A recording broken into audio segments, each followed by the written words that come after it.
Good day everyone! In this video, we are going to discuss homomorphism, isomorphism, and automorphism. So let's start. Our first topic in this video will be all about homomorphism. What is homomorphism? If G and H are groups, then the function f of G maps to H is a group homomorphism if f of x times y is equal to f of x times f of y for all x and y is an element of G. So as you noticed, we use asterisk for the group operation G and diamond for the group operation H to help us separate G and H in our minds. So for you to have a deeper understanding of what is homomorphism all about, I will show you here examples. First example is that we have here the two groups, which are G and H, wherein G is the group of integers under addition, and H is the group of integers modulo 3 under addition. Defined as a function, f of z maps to z sub 3 by f of x is equal to x modulo 3. To continue, to verify that function is indeed a group homomorphism, we will check using the homomorphism property, which is f of a plus b is equal to f of a plus f of b, for all a and b is an element of integers. Furthermore, let's consider that a is equal to 5 and b is equal to 8. Plug in the values of a and b into f of a plus b. So we will have f of 5 plus 8 is equal to f of 13 is equal to 13 sub 3 is equal to 1 sub 3, since 13 is congruent to 1 modulo 3. Next, plug in the values of a and b into f of a plus f of b. So we will have f of 5 plus f of 8 is equal to 5 modulo 3 plus 8 modulo 3 is equal to 2 plus 2 modulo 3 is equal to 4 modulo 3 is equal to 1. So for 5 modulo 3 and plus 5 plus 8 modulo 3 is equal to 2, it's because 5 and 8 is congruent to 2 modulo 3. And we added 2 since we are working on modulo 3. That's why we have here 2 plus 2 modulo 3 is equal to 4 modulo 3 is equal to 1. Thus, for a is equal to 5 and b is equal to 8 modulo 3, the function f of z maps to z sub 3 is a group homomorphism. Another example here is that we have a ring homomorphism. A ring homomorphism involves two operations, as you can see in our example, which are R and S, wherein R is the ring of integers under addition and multiplication, and S is the ring of integers modulo 6 under addition and multiplication. Defined as a function, f of z maps to z sub 6 by f of x is equal to x modulo 6. So to verify if indeed the function is a ring homomorphism, we will still use the homomorphism property. But this time, we will use two operations, which is the addition and multiplication. So we will have f of a plus b is equal to f of a plus f of b, and f of a times b is equal to f of a times f of b, for all a and b is an element of integers. So consider that Ra is 4 and b is 3. Since we have two operations, we will first verify addition. So plug in the values of a and b into f of a plus b. So we will have f of 4 plus 3 is equal to f of 7 is equal to 7 sub 6 is equal to 1 sub 6, since 7 is congruent to 1 modulo 6. Next, plug in the values of a and b into f of a plus f of b. So we will have f of 4 plus f of 3 is equal to 4 sub 6 plus 3 sub 6 is equal to 7 sub 6 is equal to 1 sub 6. Since again, 7 is congruent to 1 modulo 6. So, f of 4 plus 3 is equal to f of 4 plus f of 3 holds for addition. Next, we will verify multiplication. Again, plug in the values of a and b into f of a times b is equal to f of 4 times 3 is equal to f of 12 is equal to 12 sub 6 is equal to 0 sub 6, since 12 is congruent to 0 modulo 6. Next, plug in the values of a and b into f of a times f of b. So we will have f of 4 times f of 3 is equal to 4 sub 6 times 3 sub 6 is equal to 0 sub 6, since 4 times 3 is 12, so we will have 12 sub 6, and 12 is congruent to 0 modulo 6. So, f of 4 times 3 is equal to f of 4 times f of 3 holds for multiplication. Thus, a is equal to 4 and b is equal to 3, the homomorphism property is verified, confirming that f of z maps to z sub 6 is indeed a ring homomorphism. So that would be all for homomorphism, and I hope you've learned something from it.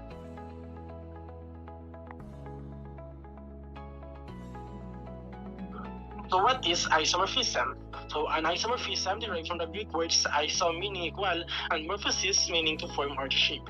It is a structure preserving mapping between two structures of the same type that can be reversed by an inverse mapping. So in mathematics, two structures are considered isomorphic if there exists an isomorphism between them. So meaning they share the same properties and cannot be distinguished solely based on their structure. So isomorphism are extensively used in various mathematical areas, with specialized names like isometry, homeomorphism, diffeomorphism, and more, depending on the type of structure being considered.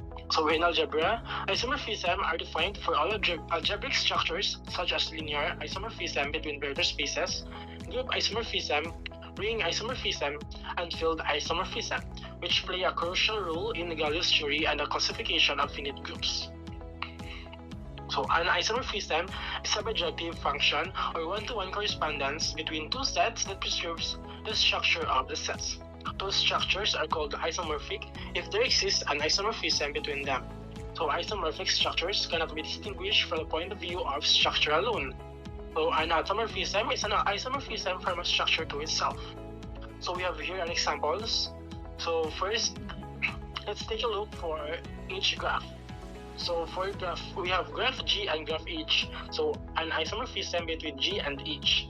So to determine if the two graphs are isomorphic, we need to check if there exists a bijection or one-to-one correspondence between their vertices that preserves the edge structure. So when we say vertices, these are the points of in a graph.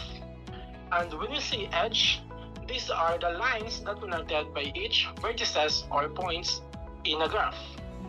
So to determine if the two graphs are isomorphic, here are the key steps to follow. First, check if the number of vertices in graph 1 and graph 2 are the same.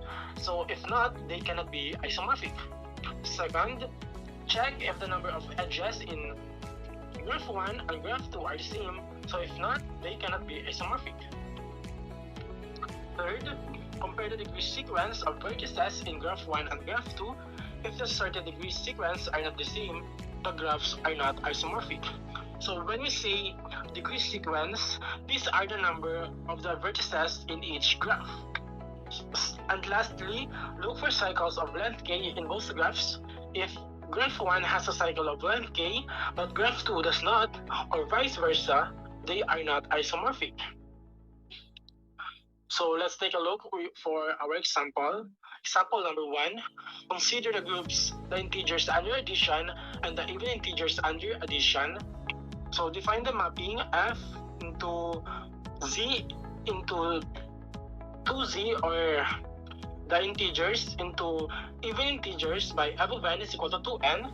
So by this mapping of f, it is a homomorphism because it preserves the group operation f of m plus n is equal to 2, of m plus n is equal to 2m plus 2n is equal to f of m plus f of n. F is also bijective, where it is injective if m of m is equal to f of n, then 2m is equal to 2n, hence m is equal to n. And also it is surjective for every y is an element of even integers, there exists x an element of integers. So such that f of x is equal to y, specifically x is equal to 2y. So since f is both a homomorphism and a bijection, it is an isomorphism, and therefore integers under addition and even integers under addition are isomorphic as groups. So our next example, consider the graphs G and H. So in this example, we will put the key concepts or the key steps in determining the two graphs if isomorphic or not.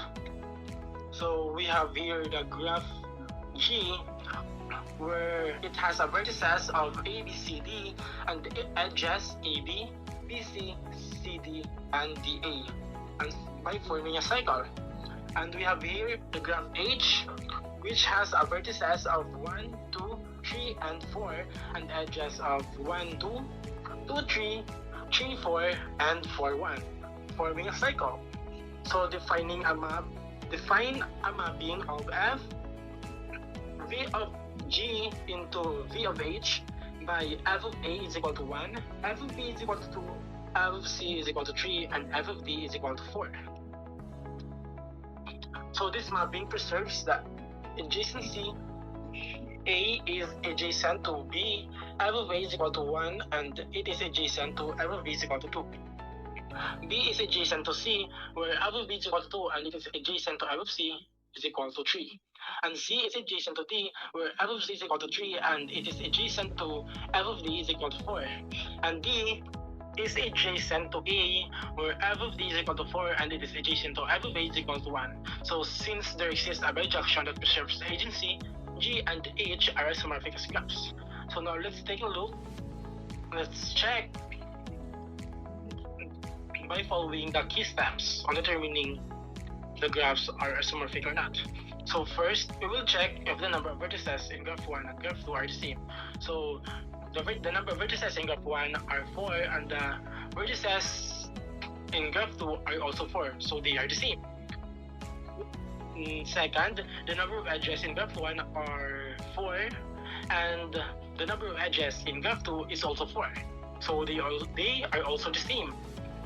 And third, the degree sequence of vertices in graph 1 are also 4, and in graph 2 is also 4. And lastly, the cycle of length A in both graphs are the same. So by considering these 4 steps, we can see now that the graph H and the graph G are isomorphic. So now it's your turn to answer this activity. Let's now proceed to our last topic, which is automorphism. So what is an automorphism? Automorphism is an isomorphism from a group G onto itself, which is an automorphism of G, denoted by auth of G. So in abstract algebra, an automorphism is a special type of function. It is a bijective function, which means it is both one-to-one, or no two elements maps with the same image, and onto, which means every element in the set has a corresponding image. So automorphism is a special type or specific isomorphism that maps a group to itself. So this means that the structure of the group is preserved under the automorphism. The elements and the group operation remain unchanged. In simpler terms, an automorphism is a bijective mapping of a group onto itself that respects the group operation and properties, making it a significant concept in the study of group theory. To further understand what an automorphism is, let's proceed to the following examples. Let's start off with the first example, which is an identity automorphism. So this automorphism involves a transformation where the square retains its original orientation. In other words, the square is mapped onto itself without any rotation, reflection, or other transformation. Just like in this figure, the square remains unchanged and all the points or the vertices labeled as A, I, J, and V are mapped back to their original positions. This demonstrates identity automorphism using the symmetry of a square. For our second example of automorphism, we have the rotation automorphism. So for the rotation automorphism, this involves rotating the square by a certain angle while maintaining its shapes and size.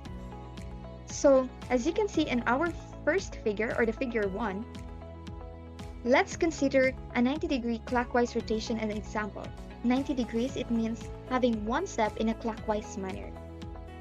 So for a square with vertices labeled or points labeled as A, I, J, and B, the rotation automorphism can be represented as R of A is now V, R of I is now A, R of J is now I, R of B is now J.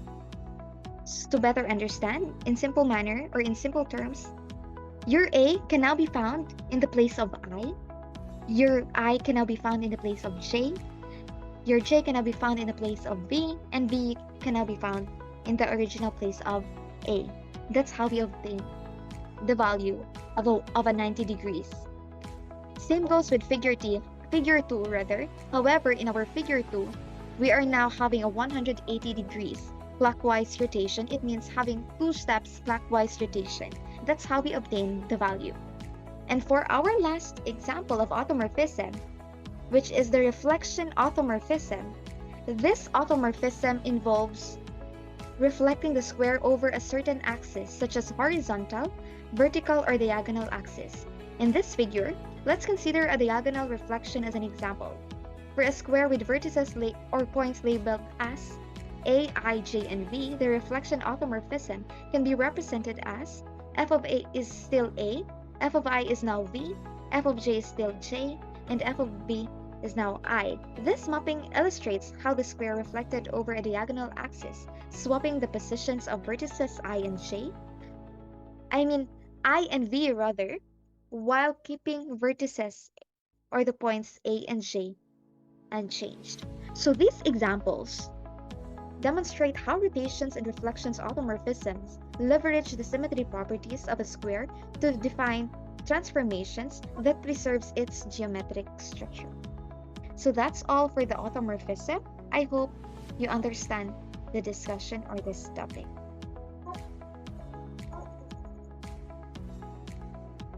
We hope that you've learned something from these 3 topics. But before we end, we have here 3 questions that you may wish to answer.